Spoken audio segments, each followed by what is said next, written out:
চীনের সাথে বাংলাদেশের যে সম্পর্ক এটা আসলে খুব সরকার স্পেসিফিক না, কিন্তু ইস্যুসগুলিও আপনারা জানেন যে এটা কোনোটাই এক মাসের বা এক বছরের ইস্যু না। ইস্যুগুলিও অনেক দিনের, অনেক পিছন থেকে হয়ে আসতেছে। এখন আপনারা জানেন যে গত সরকারের অবস্থান কী ছিল, ওই সরকারের সময়ও অনেক কিছু অগ্রগতি হয়েছে। আমরা কি সেগুলি সব বাদ দিয়ে দেবো? Not necessarily. আমরা সেটাকে ফলো করবো, আমরা দেখবো যে সেটাতে আমাদের দেশের স্বার্থ ঠিকমতো রক্ষিত হচ্ছে কিনা। এবং এই যে প্রসেসটা যেটা, এটা কিন্তু অনগোয়িং প্রসেস। আমরা যখন চলে যাব, এই সরকার যখন থাকবে না, তখন পরবর্তী সরকার এসে কিন্তু বলবে না যে এই সব কিছু বাতিল, তা কিন্তু হবে না।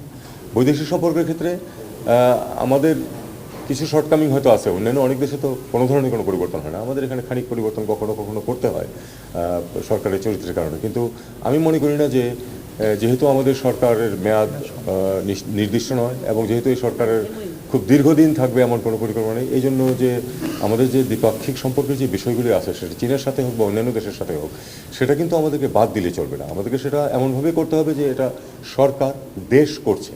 তারপরে আমাদের পক্ষে যেটুকু সম্ভব আমরা করব, আমাদের যারা পরে আসবেন তারা সেগুলিকে ফলো আপ করবে। সার্বিক বিষয় প্রত্যেকটা নিয়ে আলাপ আলোচনা কিন্তু হবে, আলাপ আলোচনা হবে। এবং কতটুকু এটা যে এগোনো যাবে আমি এখনও জানি না, কারণ তাদের আগ্রহ আমাদের আগ্রহ সব মিলিয়েই জিনিসটা হবে। তবে এটার যে ওই গাইডিং যেটার অধীনে এই জিনিসটা হবে, সেটা কিন্তু আমরা করে আসছি। তারপরে এটা নিয়ে এটা তো প্রজেক্ট নিয়ে নেগোসিয়েশন তো হলো এর পরবর্তী বিষয়।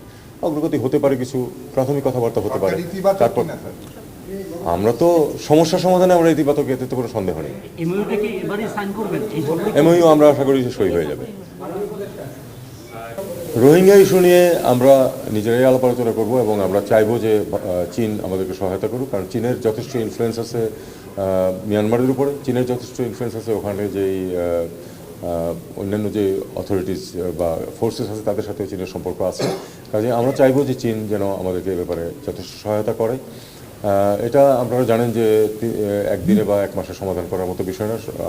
রোহিঙ্গা সমস্যা দীর্ঘমেয়াদে আছে এবং আরও অনেক দিন লাগবে, বিশেষ করে এখন যে নিরাপত্তা পরিস্থিতি বিরাজ করছে যেটা মিয়ানমারে, তাতে করে মিয়ানমারের খানিকটা স্টেবিলিটি যদি না ফিরে, তাহলে কিন্তু এখান থেকে রিপ্যাট্রিয়েশন প্রসেস শুরুই করা যাবে না। এটা আমাদেরকে মেনে নিতে হবে, কারণ একটা সংঘাতময় পরিবেশে তারা যেতে আগ্রহী হবে না, এবং তাদেরকে তো আপনি জোর করে পাঠাতে পারবেন না। তাদেরকে পরিবেশটা এমন সৃষ্টি করতে হবে যেন তারা সেখানে ফিরে যায়। আমরা সেই পরিবেশ সৃষ্টিতে চীনের সহায়তা চাবো। সেটার অনেক বিভিন্ন দিক আছে, সেই ডিটেলসে আমি গেলাম না।